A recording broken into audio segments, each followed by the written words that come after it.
Hi friends, ಶಾಂತ star ಚಾನಲ್ಗೆ ಸ್ವಾಗತ. ಇವತ್ತು ಸಿಹಿ ಕುಂಬಳಕಾಯಿ ಬಸ್ಸಾರು ಮಾಡೋದನ್ನು ತೋರಿಸ್ಕೊಡ್ತಾ ಇದ್ದೀನಿ ನೋಡಿ. ಅದಕ್ಕೆ ಮುಂಚೆ ನೋಡಿ, ಬಟ್ಟೆ ಎಲ್ಲ ಒಗೆದಾಕಿ ಅದನ್ನು ಎಲ್ಲ ಹಾರಾಕ್ಬಿಟ್ಟು ಮತ್ತೆ ಅಡುಗೆ ಮಾಡೋಕ್ಕೆ ಬರ್ತೀನಿ ಫ್ರೆಂಡ್ಸ್.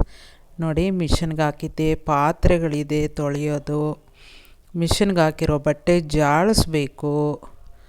ತುಂಬಾ ಕೆಲಸ ಫ್ರೆಂಡ್ಸ್. ಈ ಬಟ್ಟೆ ಎಲ್ಲ ಜಾಳಿಸಿ ಪಾತ್ರೆ ತೊಳೆದು ಮತ್ತು ಮಿಷನ್ಗೆ ಹಾಕ್ದೇ ಇರೋ ಬಟ್ಟೆ, ಆಫೀಸ್ಗಳಿಗೆ ಹೋಗೋ ಬಟ್ಟೆ ಎಲ್ಲ ಒಗೆದು ಆದಮೇಲೆ ಮಾಡಬೇಕಾಗತ್ತೆ. ನೋಡಿ ಫ್ರೆಂಡ್ಸ್, 3/4 kg ನಾನು ಸಿಹಿ ಕುಂಬಳಕಾಯನ್ನು ತೆಗೆದುಕೊಂಡಿದ್ದೀನಿ. ಸಿಹಿ ಕುಂಬಳಕಾಯಿ ತುಂಬಾ ಟೇಸ್ಟ್ ಆಗಿರುತ್ತೆ ಫ್ರೆಂಡ್ಸ್ ಬಸ್ಸಾರು. ನೋಡಿ, 3.5 ಚೆಂಬು ನೀರನ್ನು ನಾನು ಸೇರಿಸ್ತಾ ಇದ್ದೀನಿ ಪಾತ್ರೆಗೆ. ಅದ್ರ ಜೊತೆಗೆ ಕಾಳು ನೋಡಿ, ಕಡಲೆ ಬೀಜ ಮತ್ತು ಬಿಳಿಗಿರುವಂತಹ ಕಡಲೆಕಾಳು 2 ರೀತಿ ತೆಗೆದುಕೊಂಡಿದ್ದೀನಿ. ನಾನು ನೆನೆ ಹಾಕಿದ್ದೆ, ಒಂದು 3 ಅವರ್ ನೆನೆ ಹಾಕಿದ್ದೆ. ಬೆಳಗ್ಗೆ ಎದ್ದ ತಕ್ಷಣ ನೆನೆ ಹಾಕಿದ್ದೆ. ಅದನ್ನು ಸೇರಿಸ್ತಾ ಇದ್ದೀನಿ ಪಾತ್ರೆಗೆ. ಚೆನ್ನಾಗಿ ಬೇಯಲಿ. ಅದು ಬೇಯೋ ಅಷ್ಟರಲ್ಲಿ ನಾವು ಕುಂಬಳಕಾಯನ್ನು ಕಟ್ ಮಾಡ್ಕೊಳ್ಳೋಣ. ನೋಡಿ, ಎಲ್ಲ ತಿರುಳೆಲ್ಲ ತೆಗೆದಿದ್ದೀನಿ ಕಟ್ ಮಾಡಿ. ಸಿಹಿ ಕುಂಬಳಕಾಯಿ ತುಂಬಾ ಟೇಸ್ಟು ಅಂದರೆ ಟೇಸ್ಟು ಫ್ರೆಂಡ್ಸ್, ತುಂಬ ಚೆನ್ನಾಗಿರುತ್ತೆ. ನೋಡಿ, ಆ ರೀತಿ ಸಣ್ಣದಾಗಿ ಕಟ್ ಮಾಡ್ಕೋಬೇಕಾಗತ್ತೆ. ನೋಡಿ, ಅದು ತೊಟ್ಟು ಹಿಂದುಗಡೆ ಇರುವಂಥದ್ದು, ಅದನ್ನು ತಿನ್ನುವಾಗ ಪಲ್ಯದಲ್ಲಿ ಯಾರಿಗೆ ಸಿಗುತ್ತೋ ಅವರು ಶ್ರೀಮಂತರಾಗ್ತಾರೆ ಅಂತ ಹೇಳಿ ನಮ್ಮಮ್ಮ ಹೇಳೋರು. ನಾವೆಲ್ಲ ಕಾಯ್ಕೊಂಡಿರೋವು, ನಮಗೆ ಬೀಳುತ್ತೆ ಅಂತ ಒಬ್ಬರು, ನಮಗೆ ಬೀಳುತ್ತೆ ಅಂತ ಒಬ್ಬರು, ನಾನು, ನಮ್ಮ ಅಣ್ಣ ಅವರು ಎಲ್ಲರೂ ಕೂಡ, ನಮ್ಮ ಅಕ್ಕ ಎಲ್ಲ. ಅದು ನನಗೆ ಜಾಸ್ತಿ ಬೀಳ್ತಾಯಿತ್ತು. ಹಾಗಾಗಿ ಈಗಲೂ ನೆನಪಿದೆ ನನಗೆ. ನೋಡಿ, ಎಲ್ಲ ಕೂಡ ಆ ರೀತಿ ಕಟ್ ಮಾಡ್ಕೋಬೇಕು. ಮತ್ತು 3 ಈರುಳ್ಳಿನ ತೆಗೆದುಕೊಂಡಿದ್ದೀನಿ. 3 ಈರುಳ್ಳಿ ಸಣ್ಣದಾಗಿ ಕಟ್ ಮಾಡ್ಕೊಳ್ಳೋಣ. 1.5 ಗಡ್ಡೆ ಬೆಳ್ಳುಳ್ಳಿ ತೆಗೆದುಕೊಂಡಿದ್ದೀನಿ, ಅದನ್ನು ಬಿಡಿಸಿಟ್ಕೊಳ್ಳೋಣ. ಈಗ ನೋಡಿ, ಕಡಲೆ ಬೀಜ ಕಡಲೆಕಾಳು ಬೆಂದಿದೆಯಾ ಇಲ್ವಂತ ನೋಡೋಣ. ನೋಡಿ, ಕಡಲೆಕಾಳು ಚೆನ್ನಾಗಿ ಬೆಂದೋಗಿದೆ. ಕಡಲೆ ಬೀಜ ಒಣಗಿರೋದಲ್ವ ಫ್ರೆಂಡ್ಸ್, ಅದಕ್ಕೆ ಅದು ಅಷ್ಟೇ ಬೇಯೋದು, ತುಂಬಾ ಸೀದೋಗಲ್ಲ. ಈಗ ನಾವು ಕುಂಬಳಕಾಯಿಯನ್ನು ಸೇರಿಸೋಣ ಪಾತ್ರೆಗೆ. ಎಲ್ಲ ಕೂಡ ಸೇರಿಸ್ಬಿಡೋಣ. ಅದನ್ನು ಸುಮ್ಮನೆ ಆ ರೀತಿ ಕಲಸಿ ಹಾಗೆ ಬಿಡೋಣ. ಒಂದು 5 ನಿಮಿಷ ಬೇಯಲಿ.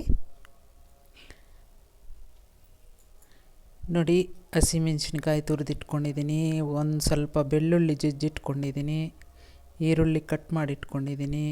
ನೋಡಿ, ಈಗ ಕುಂಬಳಕಾಯಿ ಬೆಂದಿದೆ, ಅದಕ್ಕೆ ಉಪ್ಪನ್ನು ಸೇರಿಸೋಣ ನಾವು. ಕಲ್ಲುಪ್ಪು ಸೇರಿಸ್ತೀನಿ.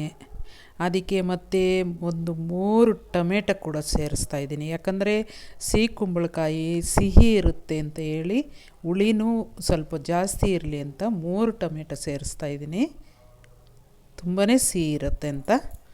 ಈಗ ನಾವು ಮಸಾಲೆಗೆಲ್ಲ ರೆಡಿ ಮಾಡ್ಕೊಳ್ಳೋಣ. ಸ್ವಲ್ಪ ಕರಿಬೇವು ಮತ್ತು 1 ಬೆಳ್ಳುಳ್ಳಿ ಸುಳಿದಿಟ್ಟಿರೋದು ಮತ್ತು ಸ್ವಲ್ಪ ಈರುಳ್ಳಿ,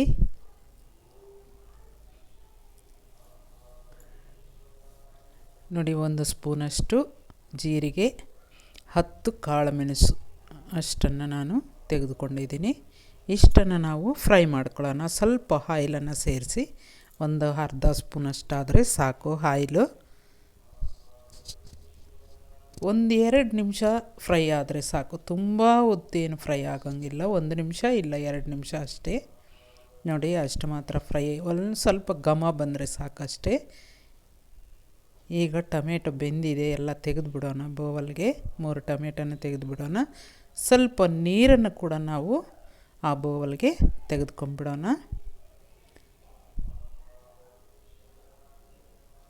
ಯಾಕಂದರೆ ಹುಣಸೆ ಹಣ್ಣು ನೆನೆಸಬೇಕಾಗತ್ತೆ, ಅದಕ್ಕೆ ಸ್ವಲ್ಪ ನೀರನ್ನು ಕೂಡ ತೆಗೆದುಕೊಂಡ್ಬಿಡ್ತಾ ಇದ್ದೀನಿ. ಚೆನ್ನಾಗಿ ಬೆಂದಿದೆ. ಈಗ ಸ್ಟವನ್ನು ಆಫ್ ಮಾಡ್ತಾಯಿದ್ದೀನಿ. ಈಗ ಹುಣಸೆಹಣ್ಣು ಸ್ವಲ್ಪನೇ, ಅಂದರೆ ಗೋಲಿ ಗಾತ್ರಕ್ಕಿಂತ ಒಂದು ಸ್ವಲ್ಪ ಜಾಸ್ತಿನೇ ನೆನೆಸಿದ್ದೀನಿ. ಈಗ ಕಡಲೆ ಬೀಜನ ನಾವು ತರಿಯಾಗಿ ಪುಡಿ ಮಾಡ್ಕೊಳ್ಳೋಣ. ಅದಕ್ಕೆ ತಕ್ಕಷ್ಟು ಉಪ್ಪನ್ನು ಸೇರಿಸಿದ್ದೀನಿ. ಯಾಕಂದರೆ ಪಲ್ಯಕ್ಕೆ ಉಪ್ಪು ಕಡಲೆ ಬೀಜದ ಪುಡಿ ಜೊತೆ ಹಾಕಲೇಬೇಕು, ಇಲ್ಲಾಂದರೆ ಒಂದು ರೀತಿ ಸಪ್ಪೆ ಬರುತ್ತೆ. ತರಿಯಾಗಿ ಪುಡಿ ಮಾಡ್ಕೋಬೇಕು, ಜಾಸ್ತಿ ನುಣ್ಣಗಿರಬಾರ್ದು. ಈಗ ನಾವು ಫ್ರೈ ಮಾಡಿದಂತಹ ಇಂಗ್ರೀಡಿಯೆಂಟ್ಸ್ ಎಲ್ಲ ಕೂಡ ಜಾರಿಗೆ ತಗೊಂಡು ಆ ರೀತಿ ಮಿಕ್ಸ್ ಮಾಡ್ಕೊಳ್ಳೋಣ. ಮತ್ತು 1 ಸ್ಪೂನ್ ಮಸಾಲೆ ಪುಡಿ, ಮಿಕ್ಸ್ ಮಸಾಲೆ ಪುಡಿ ಮನೆಯಲ್ಲಿರುವಂಥದ್ದು, 3 ಟೊಮೆಟೊ ಕೂಡ ಸೇರಿಸ್ತಾ ಇದ್ದೀನಿ. ಮತ್ತು ನಾವು ತೆಗೆದಿಟ್ಕೊಂಡಂತಹ ಬರೀ ಕಾಳು ಮಾತ್ರ ತೆಗೆದಿಟ್ಟಿದ್ದೀನಿ, ಯಾಕಂದರೆ ಪಲ್ಯ ಕುಂಬಳಕಾಯಿ ಹಾಕಿದರೆ ಸಿಹಿ ಬಂದುಬಿಡುತ್ತೆ ಅಂತೇಳಿ ಕಾಳು ಮಾತ್ರ ತೆಗೆದಿಟ್ಟಿದ್ದೀನಿ. ಈಗ ನಾವು ಆ ನೀರನ್ನು ಕೂಡ ಸೇರಿಸ್ಕೊಂಡು ನುಣ್ಣಗೆ ರುಬ್ಕೊಳ್ಳೋಣ. ನುಣ್ಣಗೆ ಮಿಕ್ಸ್ ಮಾಡಿಕೊಂಡ್ರೆ ತುಂಬಾ ನೈಸ್ ಬೇಡ, ಸ್ವಲ್ಪ ತರಿ ಇರಬೇಕು. ತುಂಬಾ ನೈಸ್ ಇದ್ದರೆ ಟೇಸ್ಟ್ ಹೋಗ್ಬಿಡುತ್ತೆ. ಈಗ ಪಲ್ಯಕ್ಕೆ ನಾವು ಒಗ್ಗರಣೆ ಕೊಡೋಣ ಫ್ರೆಂಡ್ಸ್. ಒಂದು 3-4 ಸ್ಪೂನಷ್ಟು ಆಯಿಲನ್ನು ಸೇರಿಸೋಣ. ನಾನು ಒಂದು 3 ಸ್ಪೂನೇ ಜಾಸ್ತಿ ಹಾಕೋದು. ಸ್ವಲ್ಪ ಸಾಸಿವೆ, ಹಸಿಮೆಣಸಿನ್ಕಾಯಿ ಒಂದು 4-5 ಹಸಿಮೆಣಸಿನ್ಕಾಯಿ, ಮತ್ತು ಕಟ್ ಮಾಡಿಕೊಂಡಂತಹ ಈರುಳ್ಳಿ, ಮತ್ತು ಬೆಳ್ಳುಳ್ಳಿ, ಜಜ್ಜಿಟ್ಕೊಂಡಿರುವಂಥ ಬೆಳ್ಳುಳ್ಳಿ. ಈಗ ಇಷ್ಟನ್ನು ನಾವು ಫ್ರೈ ಮಾಡೋಣ.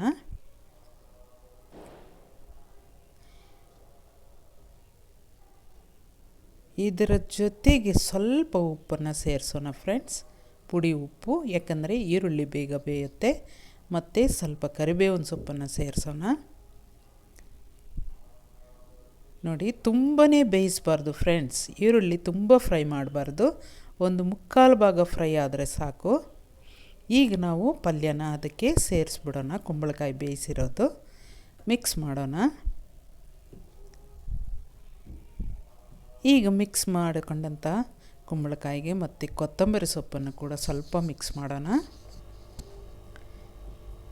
ಆಯಿತು, ಪಲ್ಯ ರೆಡಿ. ಈಗ ನಾವು ಸಾಂಬಾರಿಗೆ ಒಗ್ಗರಣೆ ಕೊಡೋಣ. ಒಂದು 2-3 ಸ್ಪೂನಷ್ಟು ಆಯಿಲ್ ಹಾಕಿ, ಮತ್ತು ಸ್ವಲ್ಪ ಸಾಸಿವೆ, ನೋಡಿ ಸ್ವಲ್ಪ ಈರುಳ್ಳಿ, ಸ್ವಲ್ಪ ಕರಿಬೇವಿನ ಸೊಪ್ಪನ್ನು ತೆಗೆದಿಟ್ಟಿದ್ದೀನಿ, ಅವೆರಡನ್ನು ಸೇರಿಸ್ತಾ ಇದ್ದೀನಿ. ಈಗ ಇಷ್ಟನ್ನು ಕೂಡ ಚೆನ್ನಾಗಿ ಫ್ರೈ ಆಗಬೇಕು. ಸಾಂಬಾರಿಗೆ ಮಾತ್ರ ಚೆನ್ನಾಗಿ ಫ್ರೈ ಆಗಬೇಕು ಈರುಳ್ಳಿ ಎಲ್ಲನೂ ಕೂಡ. ಸ್ವಲ್ಪ ಉಪ್ಪನ್ನು ಸೇರಿಸ್ತಾ ಇದ್ದೀನಿ.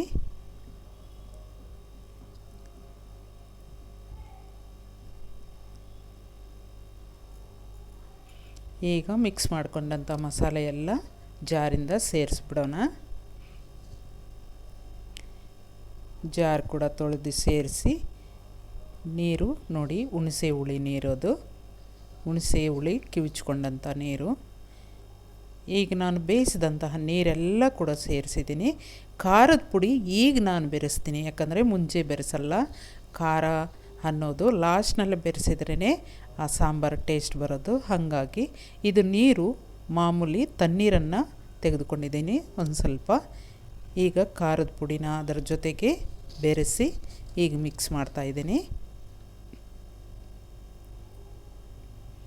ಈಗ ಚೆನ್ನಾಗಿ ಕಲಸೋಣ.